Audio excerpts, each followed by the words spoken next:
afternoon, everyone. You guys don't sound like the afternoon is good. I said good afternoon, everyone.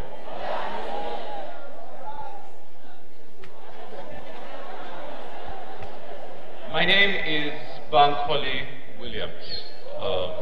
And before I start, right, there's something I want us to do, right? I want you to look at your palm, right? I want you to look at your palm, right? Somebody here, look at your palm, right? And the truth of the matter is, I want you to recognize that there is no one that has the prints that you have on your palm. The point I'm trying to make is that there is no one that is as unique as you. Do you understand what I'm saying? And if you are unique, then that means you are not just ordinary, right?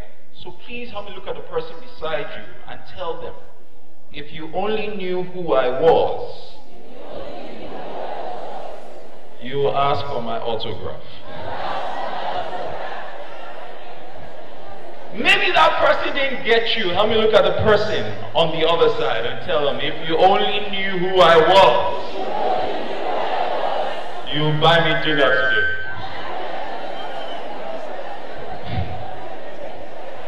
Right? I'm going to be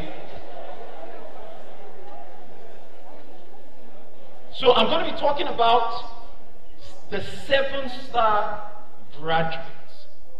Right? The 7-star graduates. How many people have graduated here? Nobody has graduated. But the theme of today's event is what? 7-star graduates. So it's safe to assume that the organizers want us to go into the future. Is anybody ready to go into the future today? Right? We're going to embark on an interesting journey. How did the concept of 7 stars start? I'm going to take you on a journey and make you understand what it means to be 7-star. You see, the Michelin rating for hotels is 5-star. So why will anybody come up and say that we are organizing an event and call it 7-star? Has anybody stayed in a 5-star hotel before?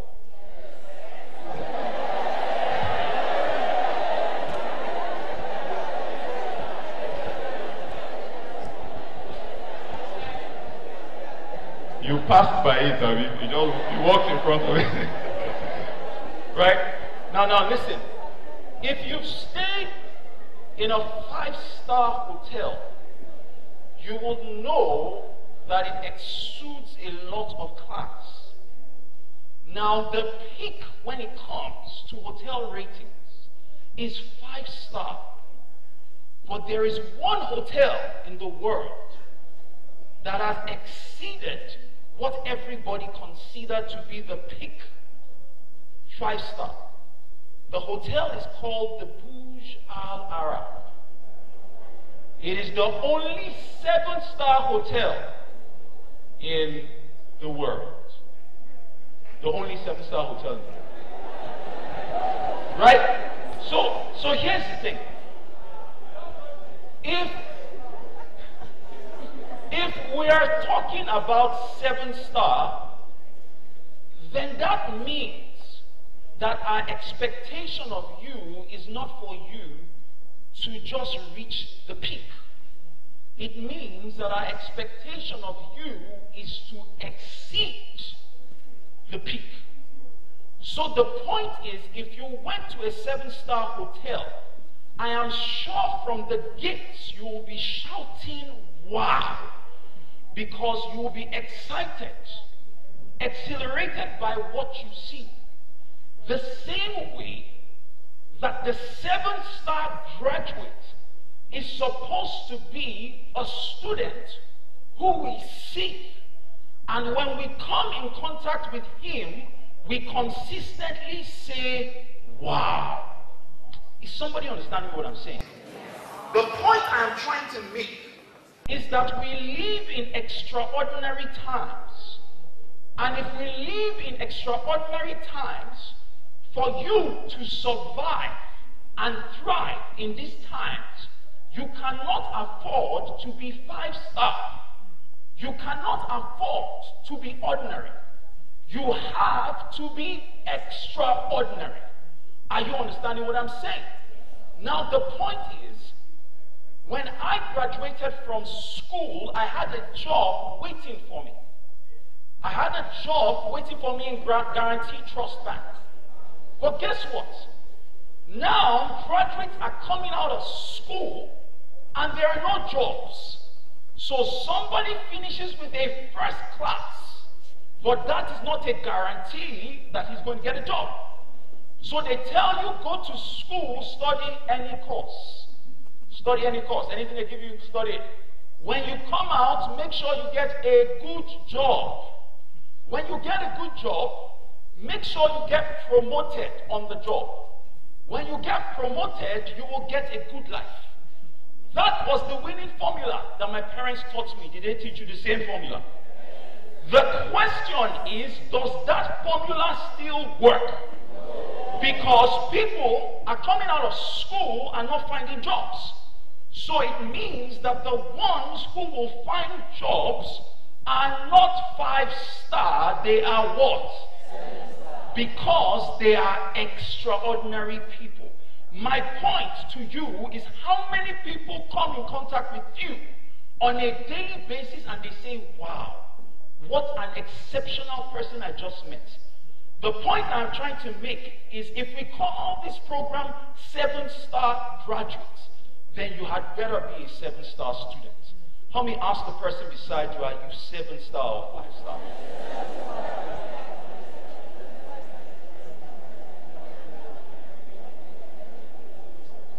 The Burj Al Arab, I'm going to be showing you some images of a country that operates 7-star as their normal.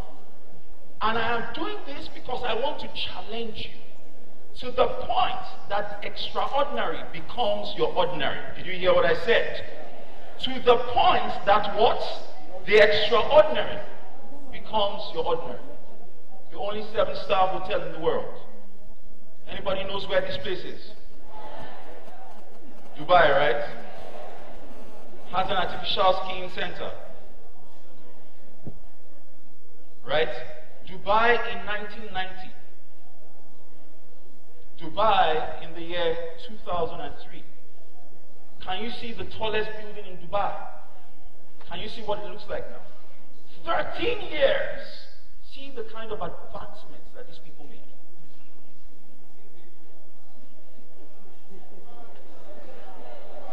The Burj Al Arab is the 7-star hotel.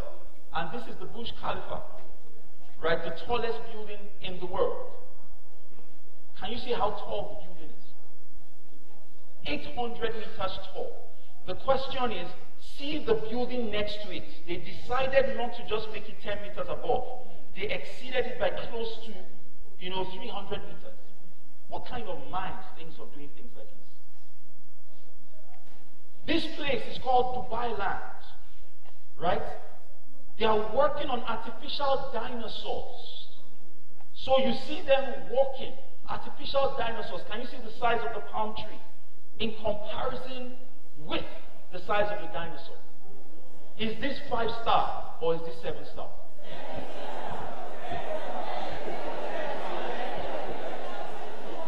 The Burj Al Arab, the only 7-star hotel in the world.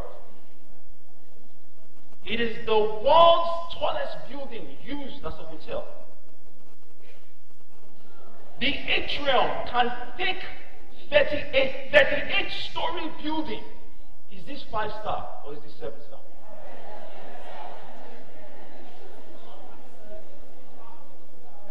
It stands in the sea on an artificial island, 280 meters away from the beach of the Persian Gulf. It was built to resemble the sail of an Arabian dove. Near the top is a helicopter landing pad. And extending from the other side of the hotel over the ocean is the restaurant called the Al Muntara. And that's it. It is the highest point you can ever be caught eating in the world.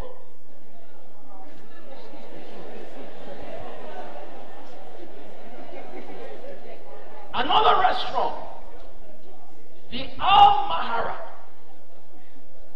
in Arabic it's called the Oyster, which is accessed by a submarine voyage. The lowest point you can ever eat in the world. Surrounded by an aquarium. So you're walking through the aisle and you see the sharks and you see the fishes. Is this 5-star or is this 7-star?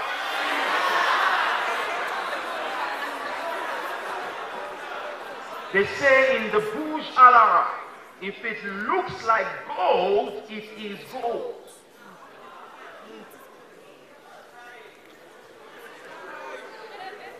The Burj Al Arab does not have ordinary rooms.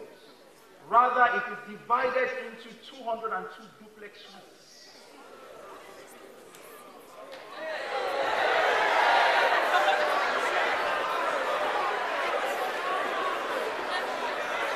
The smallest suite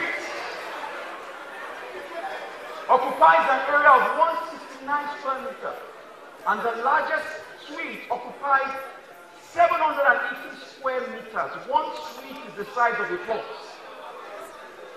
The cost of staying in the suite costs about $10,000 a night.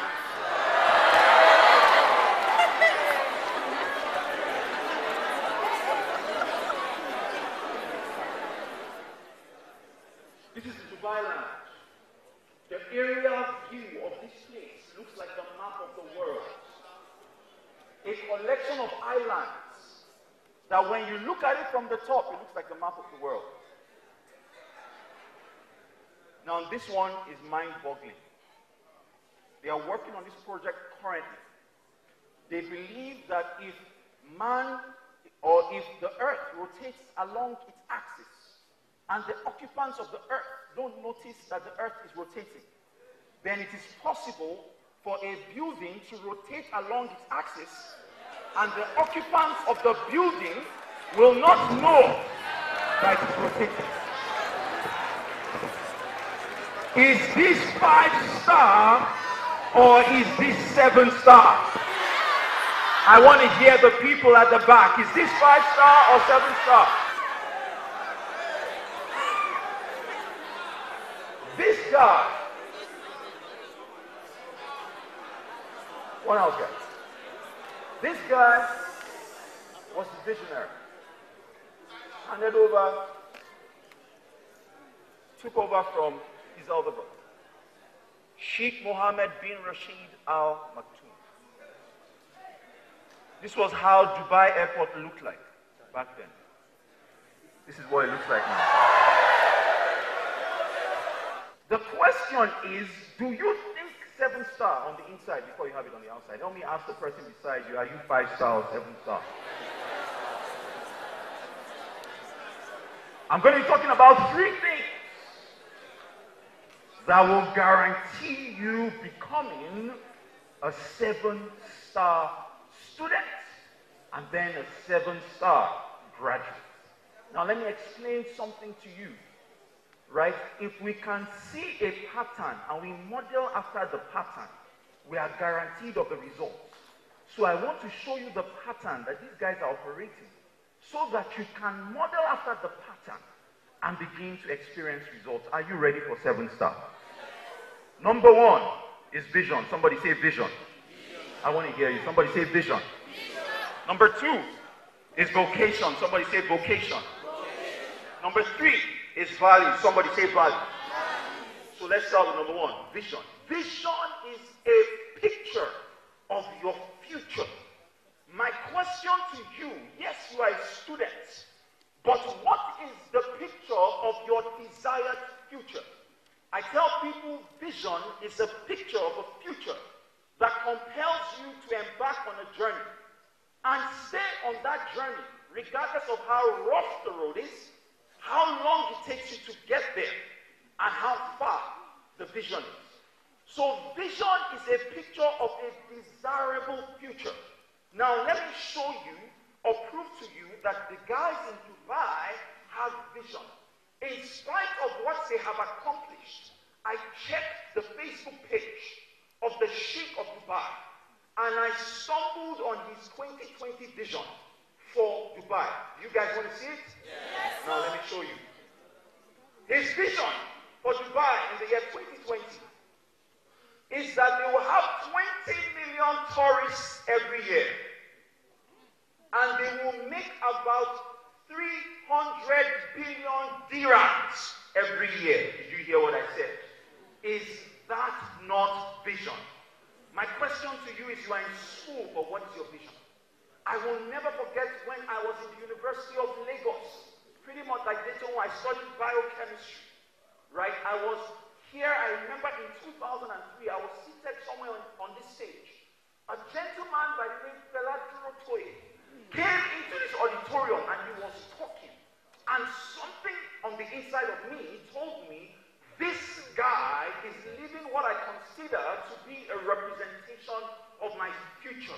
Immediately, in that instant, I caught a vision. Help me ask somebody beside you, what is your vision? What is the picture of your desirable future? The challenge with a lot of young people is that they don't have vision. You must be able to paint a picture of where you see yourself tomorrow. You must be. These guys, when Dubai was a desert, they had a clear-cut vision. See, let me tell you something. In fact, the revolution in Dubai started from a problem. They found out that by the year 2016, their oil reserves would have totally depleted. Imagine if that happens here. Totally depleted. Problem. When the problem happened, they asked themselves, what do we have? And they found out that they had three things that every country pretty much has. Number one, they found out that they had sand. Don't we have sand? They found out that they had sun. Don't we have sun? And they found out that they had sea. Don't we have sea? Regardless of these things, they decided to make Dubai the #1 tourist hub. Why? Because they had a vision. Help me nudge the person beside you and ask them, what is your vision? Don't tell me you are too young. Mark Zuckerberg, how old is he? Started Facebook at the age of what? 20. How old are you?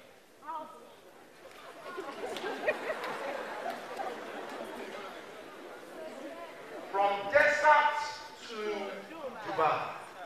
I remember one of my friends was telling me, was telling something that happened to him, and I reminded him of an experience that I had when I traveled there. I said, it's like your economy is structured in such a way that you people will just always collect our money. He said, yes, that it's called Dubai for a reason. I said, why? He said, all you do is buy. Structured to collect your money. It's so hot. Yes, we go there on vacation. Why? Because the person who started it had a vision. What is your vision? What is the vision for your life? The people who don't have vision, they are the type or the sort who will regret in the process of time. Pretty much like the head of state who I told you about. No vision. I'm sure he's regretting not partnering with Dubai. The guys who have vision, they are going to be rejoicing in the process of time. How do I know this? Let me show you something. How many of you know this guy? Who knows this guy? You know this guy? You don't know him, right? Well, you know this guy, right? We all know this guy. What's his name? Steve Jobs, right?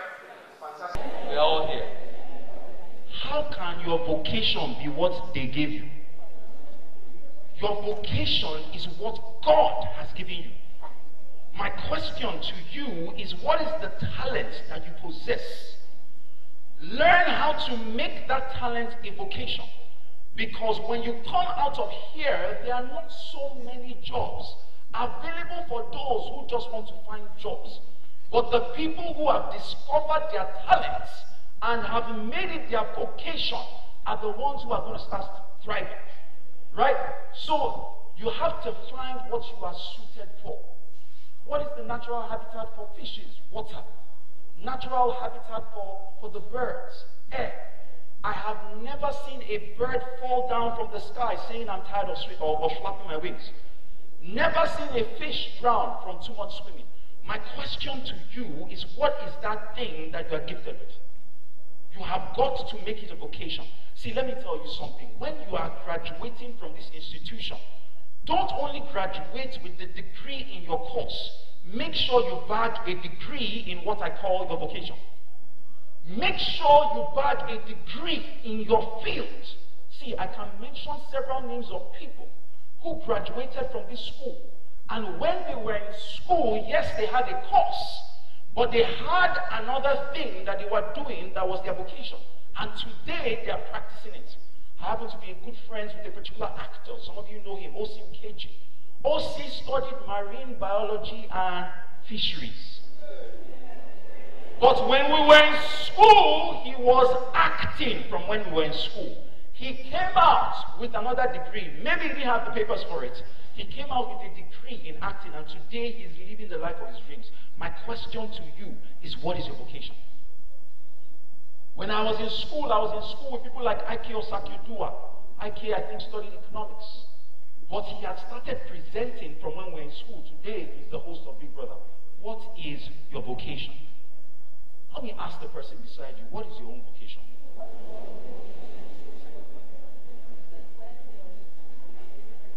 What is your field?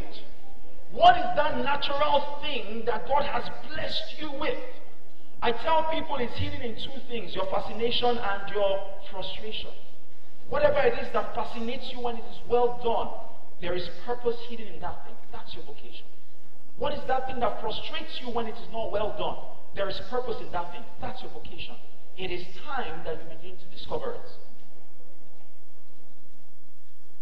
Let me ask you some interesting questions. When we say vacation, what country comes to mind? Dubai. So their vocation is vacations. So you go there when you want to go on holiday. So when we mention vacations, we think of a place like Dubai. Now watch this one. When I say you, what comes to mind?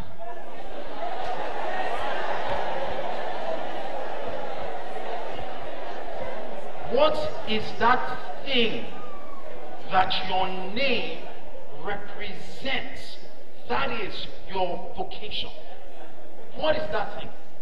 See, let me tell you, it's good to go to school and get good grades, but that's not a guarantee that you will succeed in life. But your vocation is your anchor. That is that thing that people will be willing to pay you for. I tell people God's greatest desire is for you to be able to charge a fee doing that which you can do for free. Did you hear what I said? They say talk is cheap. I say it depends on who is talking. When I talk, I get paid for it.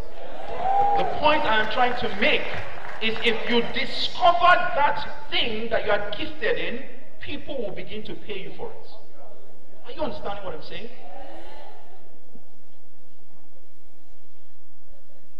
Final one is your values.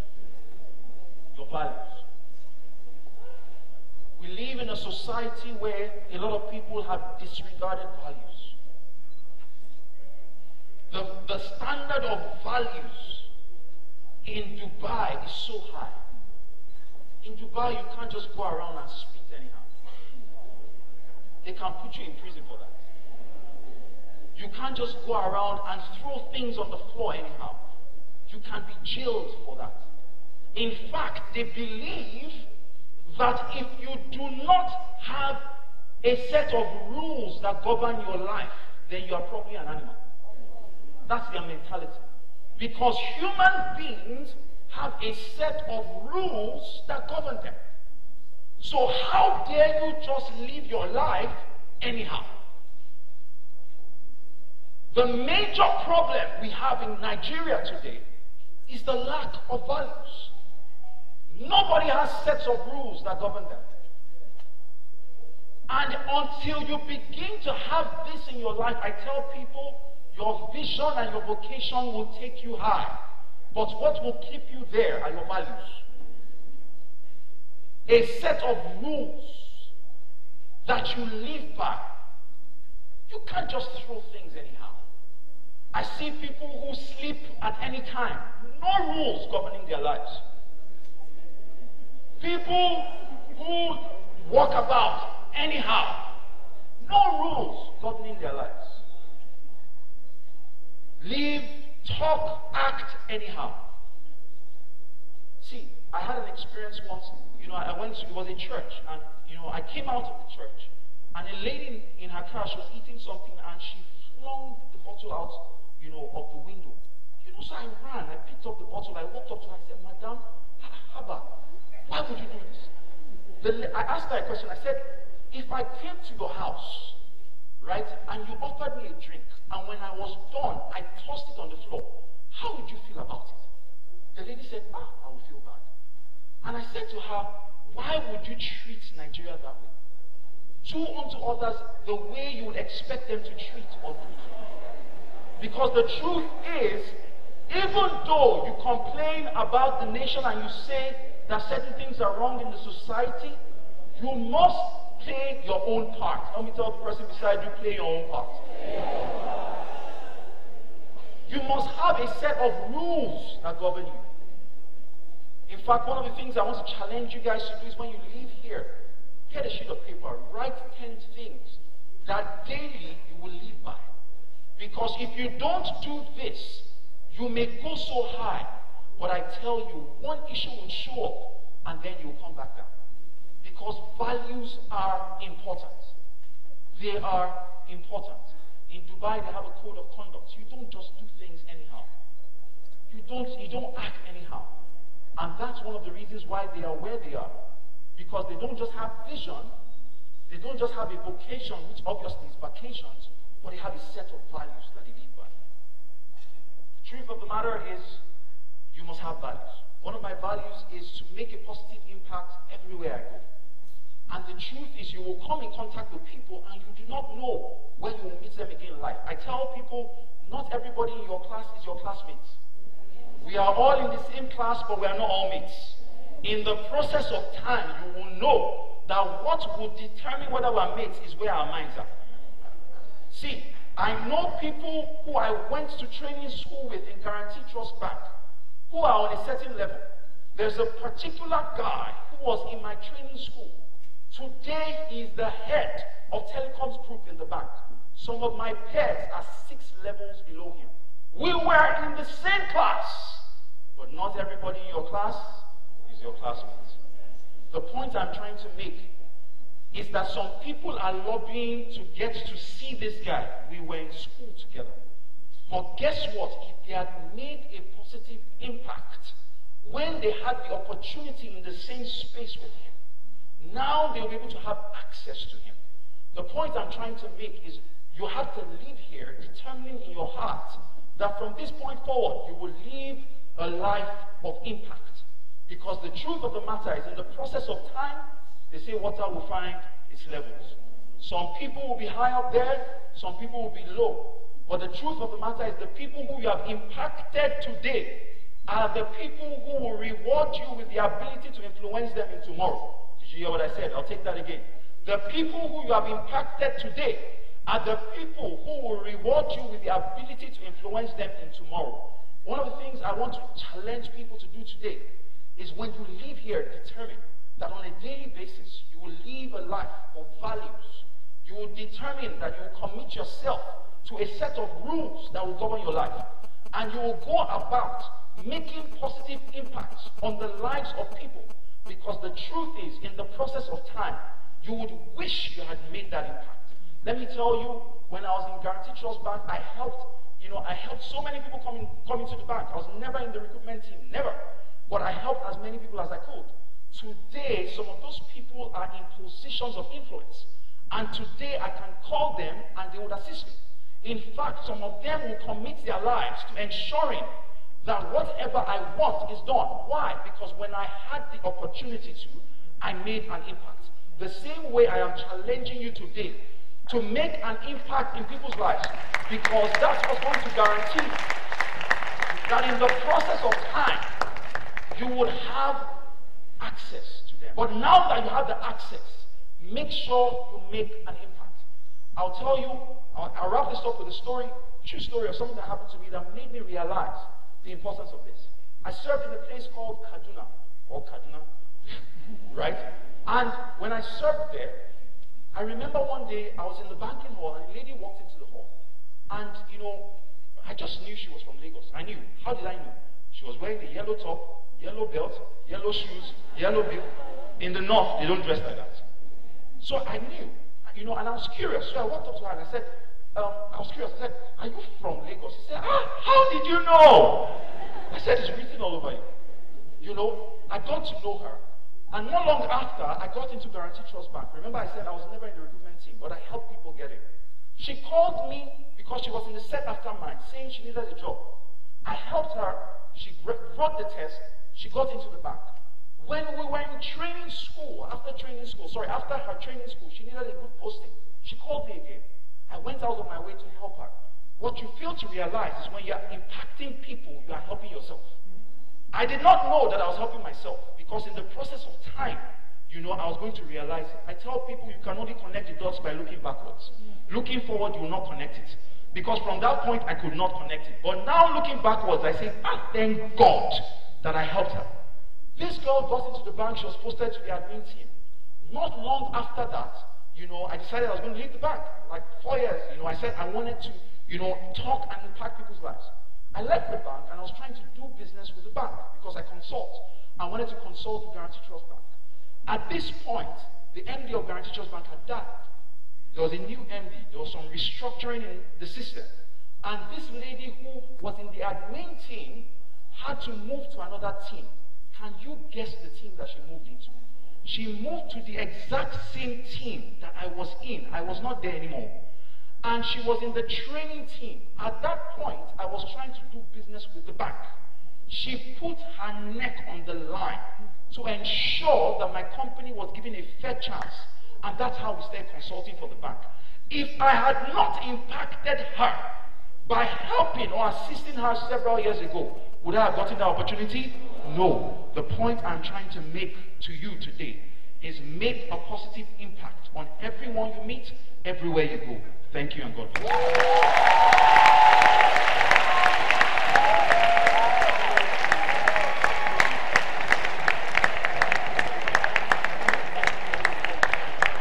Because of our time, we're going to take just 2 questions. Just 2.